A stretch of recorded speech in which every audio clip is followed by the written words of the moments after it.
ಭೈರತಿ ಸುರೇಶ್ ಎಂಬ ಹೆಸರಿನ ನಾನು ಕಾನೂನಿನ ಮೂಲಕ ಸ್ಥಾಪಿತವಾದ ಭಾರತದ ಸಂವಿಧಾನದ ವಿಷಯದಲ್ಲಿ ನಿಜವಾದ ಶ್ರದ್ಧೆ ಮತ್ತು ನಿಷ್ಠೆಯನ್ನು ಹೊಂದಿರುತ್ತೇನೆ ಎಂದು ನಾನು ಭಾರತದ ಸಾರ್ವಭೌಮತ್ವವನ್ನು ಮತ್ತು ಅಖಂಡತೆಯನ್ನು ಎತ್ತಿ ಹಿಡಿಯುತ್ತೇನೆ ಎಂದು ಕರ್ನಾಟಕ ರಾಜ್ಯದ ಮಂತ್ರಿಯಾಗಿ ನನ್ನ ಕರ್ತವ್ಯಗಳನ್ನು ಶ್ರದ್ಧಾಪೂರ್ವಕವಾಗಿ ಮತ್ತು ಅಂತಃಕರಣಪೂರ್ವಕವಾಗಿ ನಿರ್ವಹಿಸುತ್ತೇನೆ ಎಂದು ಭಯ ಅಥವಾ ಪಕ್ಷಪಾತವಿಲ್ಲದೆ ರಾಗದ್ವೇಷವಿಲ್ಲದೆ ಎಲ್ಲ ಬಗೆಯ ಜನರಿಗೆ ಸಂವಿಧಾನಕ್ಕೆ ಮತ್ತು ಕಾನೂನಿಗೆ ಅನುಸಾರವಾಗಿ ನ್ಯಾಯವಾದುದನ್ನೇ ಮಾಡುತ್ತೇನೆ ಎಂದು ದೇವರ ಹೆಸರಿನಲ್ಲಿ ಪ್ರಮಾಣ ಮಾಡುತ್ತೇನೆ ಹಾಗೂ ಶ್ರದ್ಧಾಪೂರ್ವಕವಾಗಿ ಪ್ರತಿಜ್ಞೆ ಮಾಡುತ್ತೇನೆ.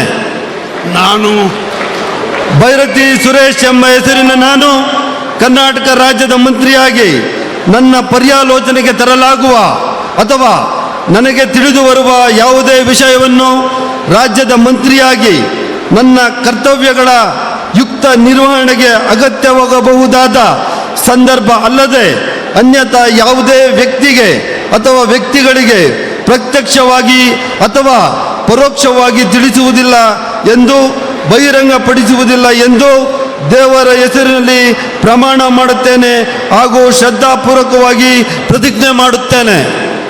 ಧನ್ಯವಾದಗಳು ಸರ್. ಮಾನ್ಯ ಸಚಿವರು ಈಗ ಪ್ರಮಾಣ ವಚನಕ್ಕೆ ಸಹಿ ಮಾಡಲಿದ್ದಾರೆ.